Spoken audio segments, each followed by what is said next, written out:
नमस्कार मंडळी, तू ही रे माझा मितवा या मालिकेच्या पुढील भागामध्ये आज आपण पाहणार आहोत की एकीकडे ईश्वरी आणि मामा गाडीतून बाहेर येतात आणि मामा मोठ्याने अर्णव आकाशला म्हणतात, अरे काय रे, कुठे निघालात?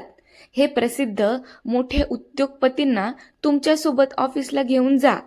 आता आकाश अर्णव बघू लागतात की नक्की कोणत्या उद्योगपतींना घेऊन जायला सांगतायत अविनाश ते पाहण्यासाठी.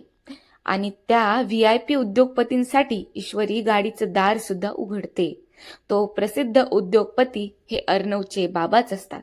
ते हेअरस्टाईल, शेविंग, फुल लुक चेंज करून आलेले असतात आणि ते एकदम मोठी स्माइल करत असतात. आणि आता अर्णव त्यांच्याकडे पाहतच उभा राहतो. ऑफिसला गेल्यावर अर्णव मिसेस देशमुखांना फोनवर अक्कल शिकवत म्हणतो, हे बघा, माझा बिझनेस आहे ना, मग मी बघेल ना तो कसा वाढवायचा आणि कसा नाही वाढवायचा ते तुम्ही मला शिकवायची गरज नाहीये. मिसेस देशमुख आता अहंकारात अर्णवला म्हणतात, तुझा बिझनेस होता पण आता तो माझा झालेला आहे. सात्विक फॅशनचे 60% शेअर्स माझ्याकडे आहे आणि मी म्हणेल आता तेच तुला करावं लागणार, कारण सात्विक फॅशन माझं आहे. नाही ना तुला लावण्याच्या एक एक अश्रूची किंमत मोजायला लावली तर नाव नाही लावणार मी सौदामिनी, लक्षात ठेव.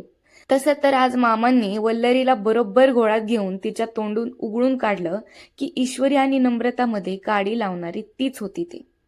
मामांना विश्वास होता की नम्रताला नक्कीच कोणीतरी भडकून दिलेलं होतं, नाहीतर नम्रता असं वागणं अशक्य आहे. परत मामांनी रमाकांतचा लुक सुद्धा चेंज करण्यात ईश्वरीची मदत केली.